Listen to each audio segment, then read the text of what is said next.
When people hear 4-H, they often think about youth showing animals at the fair. But 4-H is so much more than that. We're learning about Clovers CODE on Extension Today.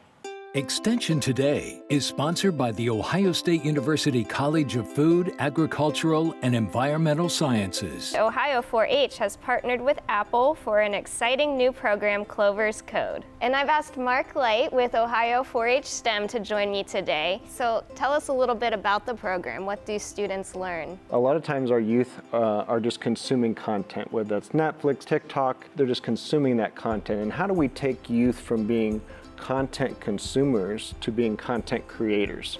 So how are they creating the graphics? How are they creating the video? How are they doing graphic design on the creativity side? Mark, tell me a little bit about what you brought today.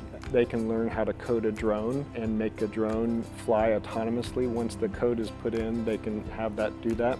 And then these are both different forms of robots. This one is a Sphero robot, which is a round robot, so it rolls and creates motion, but they can code that too. And then this one is MeBot. This has 6 different motors, so each arm and hand and head is a motor.